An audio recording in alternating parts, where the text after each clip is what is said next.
जो सच है वही एक्सक्लूसिव है। नमस्कार, आप देख रहे हैं एक्सक्लूसिव खबर। मैं हूं विजय। आज बुद्ध पूर्णिमा है। आप सबको बहुत बहुत बधाई हमारी तरफ से भी और हमारे प्रधानमंत्री आदरणीय श्री नरेंद्र मोदी जी की तरफ से भी। मोदी जी ने खुद सारे देश को एक्स पर पोस्ट लिखकर बुद्ध पूर्णिमा की बधाई दी है। सुबह लगभग 8:30 बजे मोदी जी का ट्वीट आया। लिखते हैं, सभी देशवासियों को बुद्ध पूर्णिमा की ढेरों शुभकामनाएं। सत्य, समानता और सद्भाव के सिद्धांत पर आधारित भगवान बुद्ध के संदेश मानवता के पथ प्रदर्शक रहे हैं। त्याग और तप को समर्पित उनका जीवन विश्व समुदाय को सदैव करुणा और शांति के लिए प्रेरित करता रहेगा। बुद्ध के देश के प्रधानमंत्री हैं मोदी जी, तो वो क्यों नहीं बधाई देंगे? बिल्कुल देंगे। तो फिर आप कहेंगे कि हम इसका जिक्र क्यों कर रहे हैं? क्योंकि एक सच और है। वो सच ये है कि सीज फायर का आघात लगने के बाद मोदी जी एक्स पर नहीं आए। आघात हम इसलिए कह रहे हैं कि धधकती आग में पानी डालने पर जिस तरह धुएं का गुबार उठता है, उसी तरह देश में गुस्से का गुबार दिखाई दे रहा है। पाकिस्तान पर हम किस कदर चढ़ाई कर चुके थे, किस तरह पीछे धकेल दिया था हमने, सारी दुनिया इसको जानती है। देश इस बार आर पार के लिए तैयार था, चाहे उसकी कोई भी कीमत चुकानी पड़ती। लेकिन 4 दिन तक हर हर बम बम बोलने के बाद हम ओम शांति का पाठ शुरू कर दिया। इसीलिए देश में एक बहुत बड़ा तबका अपमानित और टूटा हुआ महसूस कर रहा है। वो टूटन स्वाभाविक है।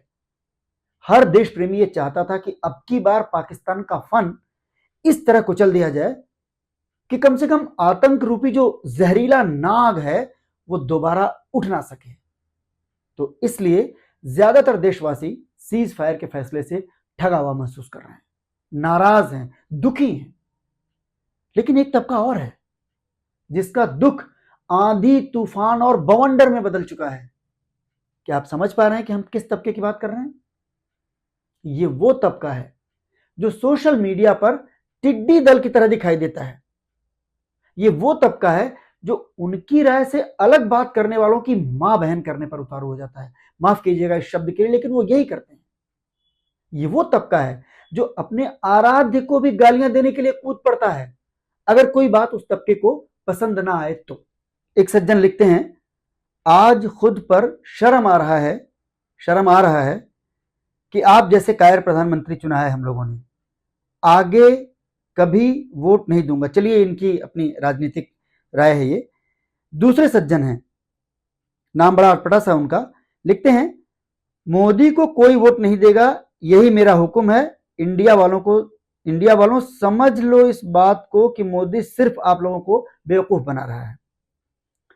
इसी तरह एक उपाध्याय जी हैं, लिखते हैं, सर क्यों झुका दिया ट्रंप के सामने? आप कहते हो जनता मालिक है, तो ये मालिक आपको आदेश देता है, step down from PM post. मतलब इतने गुस्से में हैं लोग कि कह रहे हैं कि आप पद छोड़ दीजिए पीएम का। एक और सज्जन है, सिंह साहब हैं कोई, लिखते हैं, आपसे ये उम्मीद नहीं थी मोदी जी, आप तो पीओके लाने की बात कर रहे थे। चलिए, कम से कम इनकी भाषा जो है वो अच्छी है, संयत है। अब आप देखिए, एक बनर्जी साहब हैं, लिख रहे हैं इंग्लिश में, sorry to say but you are the weakest prime minister of India has ever witnessed. मतलब माफी चाहता हूं। चलिए, इन्होंने भी कम से कम माफी के साथ कहा कि आप भारत के जितने प्रधानमंत्री हुए हैं उनमें से सबसे कमजोर प्रधानमंत्री हैं। बताइए, कहां तो मोदी जी को अब तक का सबसे शक्तिशाली, सबसे कड़े निर्णय लेने वाला, सबसे मजबूत व्यक्तित्व का प्रधानमंत्री माना जा रहा था और हम सब मानते थे और मानते हैं। लेकिन इस एक घटना के बाद इस तरह के ट्रोल जो है वो इस तरह से लिखने लगे। हो सकता है इसमें कुछ ट्रोल आर्मी के लोग हों और हो सकता है इसमें कुछ ऑर्गेनिक लोग हों। ऑर्गेनिक मतलब जो स्वाभाविक तरीके से अपनी राय रखते हैं। कुछ लोग हैं जो अच्छी भाषा में ट्वीट कर रहे हैं, लेकिन उनमें भी गुस्सा दिख रहा है, पर आपको अपमान करने वाली भाषा ज्यादा दिखाई देगी। अब जैसे एक त्यागी साहब हैं, माफी के साथ मैं उनका ट्वीट पढ़ रहा हूं, लिखते हैं, अबे तू मुंह बंद रख, मानवता मानवता की रट लगा रखी है। मोदी जी ने बुद्ध के संदेश में मानवता की बात की ना, उस पर इनका हमला है। अबे तू मुंह बंद रख, मानवता मानवता की रट लगा रखी है, तू रिजाइन कब कर रहा है, हिमालय निकल या फिर से चाय बेच, इसी लायक है तू। बताइए, ये भाषा किसी के लिए भी नहीं बर्दाश्त की जानी चाहिए, लेकिन चूंकि ये आर्मी इसी भाषा का इस्तेमाल करती आई है, तो वो प्रधानमंत्री के लिए भी कर रही है आज। तो इस तरह एक सिलसिला है, इस तरह से ट्वीट किए जा रहे हैं, और हम ये सब आपको क्यों दिखा रहे हैं, यही बताने के लिए कि इसका ये जो चीजें हो रही हैं, इसका अंतिम परिणाम क्या होने वाला है। अब सोचिए कि सीज फायर क्यों किया गया, जीतता हुआ भारत क्यों बीच राह में रुक गया। अमेरिका का दबाव था, कहीं ये टकराव परमाणु हथियारों की तरफ न चला जाए, क्या इसकी कोई चिंता थी, या कोई और बात। ऐसे कई सवाल उसी दिन से पूछे जा रहे हैं, बल्कि उसी घड़ी से पूछे जा रहे हैं जब 10 मई को सीज फायर का ऐलान हुआ। सवालों का सीधा और आधिकारिक जवाब कहीं से मिला नहीं है अब तक, इसलिए तरह तरह के कयासों का बाजार चल रहा है, और उस बाजार में गर्मी लगातार बनी हुई है। तो कयासबाजी को यहीं छोड़ते हैं और लौट आते हैं भस्मासुर पर। दोस्तों, वो दौर पुराना था, हथियारों का था, इसलिए अमेरिका ने अपने फायदे के लिए लड़ने वाली जो फौज तैयार की, वो तालिबानी हथियारों से लैस थे, जिन्हें आज एक भस्मासुर के रूप में देखा जाता है। अमेरिका के साथ साथ आज पूरा दौर बदल चुका है, हथियार भी बदल चुके हैं।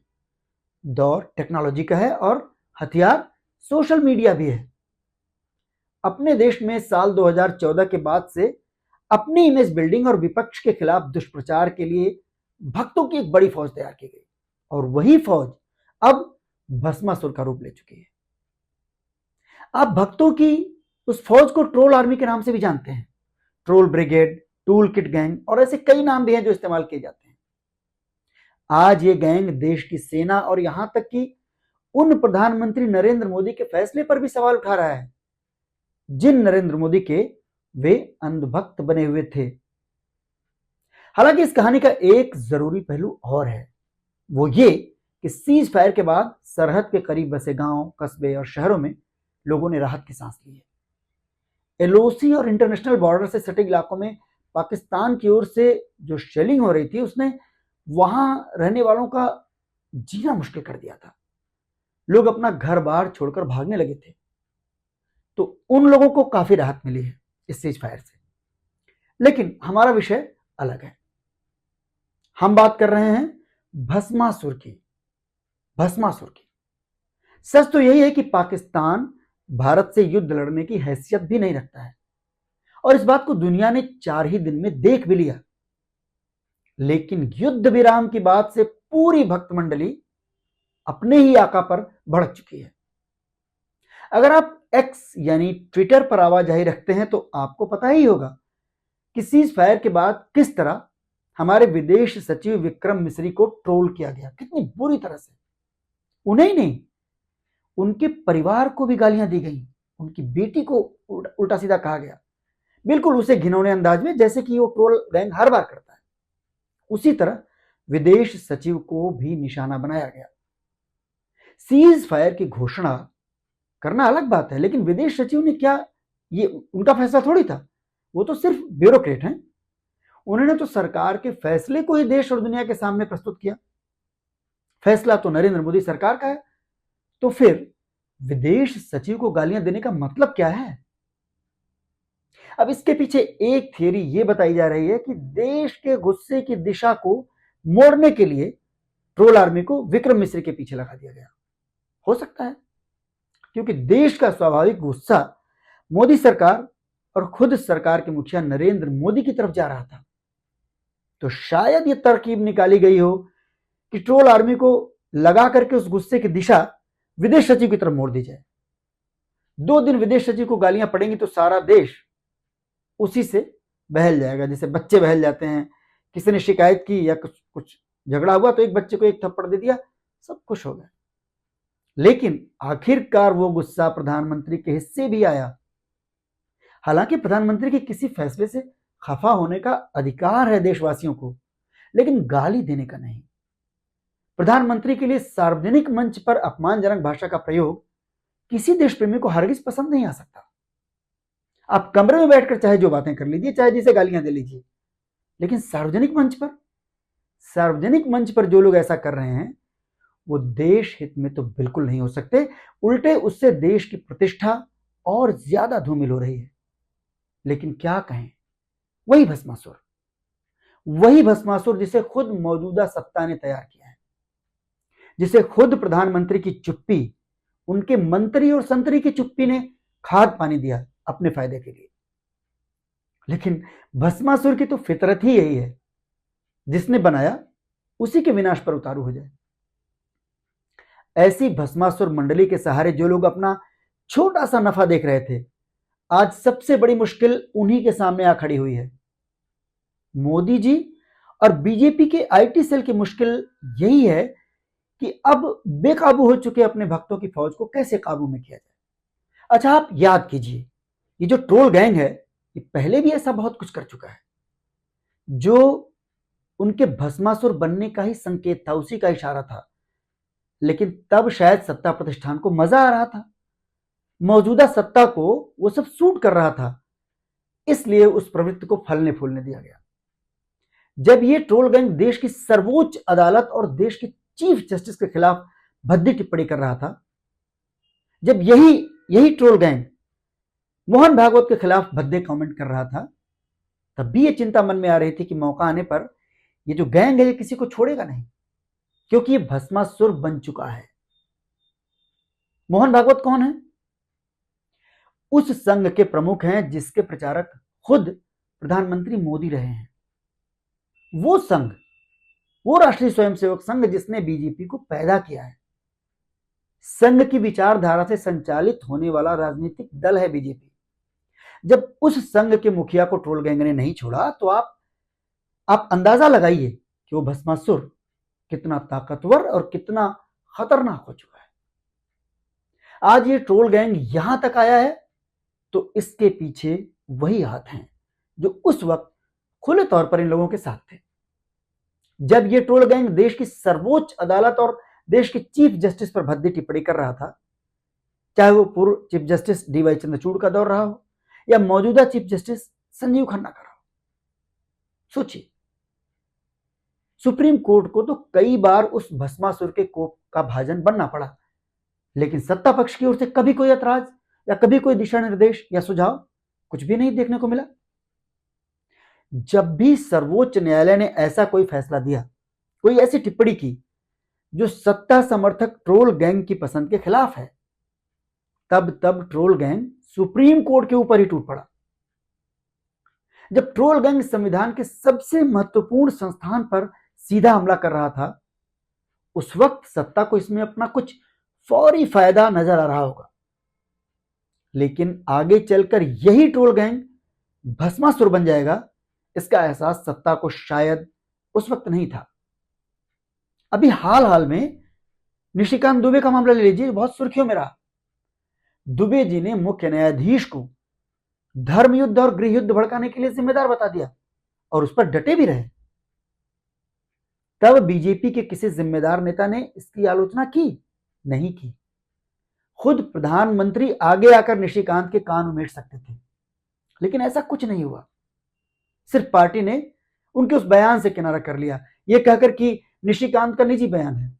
तो सबकी समझ में आया कि या तो समर्थन है निशिकांत के साथ या फिर जानबूझकर ऐसा करवाया गया। जानते हैं ऐसा क्यों हुआ था? क्योंकि सुप्रीम कोर्ट ने नए वक्फ कानून के कुछ प्रावधानों पर सरकार से जवाब मांग लिया था। अब वक्फ कानून में संशोधन को लेकर मौजूदा सत्ता एक बहुत बड़ा राजनीतिक गेम खेल रही थी। ऐसे में सुप्रीम कोर्ट की तरफ से अड़ंगा आया तो सोशल मीडिया का भस्मासुर जाग उठा या उसे जगा दिया गया। सत्ता को उस भस्मासुर के मिजाज का एहसास उस वक्त भी नहीं हुआ जब संघ प्रमुख मोहन भागवत पर ट्रोल सेना टूट पड़ी थी। आपको याद दिलाते हैं, ये तब की बात है जब भागवत जी ने कहा था कि हर मस्जिद के नीचे शिवलिंग तलाशना कोई जरूरी नहीं, इसकी कोई जरूरत नहीं। बयान पर भागमत भागवत लिखा जाने लगा। एक बार नहीं, संघ प्रमुख तो कई बार ट्रोल हो चुके हैं। और देखते देखते वो दिन भी आ गया जब वही भस्मासुर, वही ट्रोल गैंग खुद प्रधानमंत्री पर टूट पड़ा है। ऐसी ऐसी टिप्पणियां कर रहा है जो बर्दाश्त के काबिल नहीं है।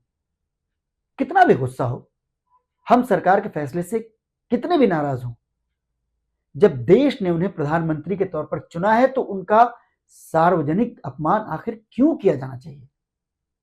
जिसे विरोध जताना है वो विरोध जता सकता है, लेकिन विरोध जताने का ऐसा भद्दा और गंदा तरीका, ये बेहद शर्मनाक है।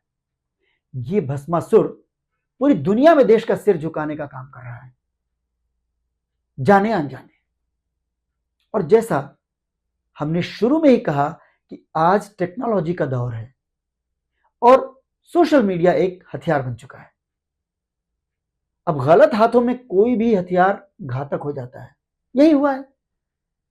सोशल मीडिया नाम का एक मजबूत हथियार गलत हाथों के कब्जे में चला गया या उसे गलत हाथों के कब्जे में दे दिया गया। हम उम्मीद करेंगे कि हमारे लोकप्रिय प्रधानमंत्री किसी दिन खुद आगे आकर उस भस्मासुरी सेना को थोड़ी अकल, थोड़ी बुद्धिमत्ता का पाठ पढ़ाएंगे, जैसे कि वो स्कूली बच्चों को इम्तिहान के समय पढ़ाते हैं। अगर आपको हमारे इस वीडियो के बारे में कुछ कहना है तो प्लीज कमेंट बॉक्स में अपनी राय जरूर रखें। चैनल को लाइक, शेयर और सब्सक्राइब कर लेंगे तो हमारा हौसला बढ़ेगा। बहुत बहुत धन्यवाद।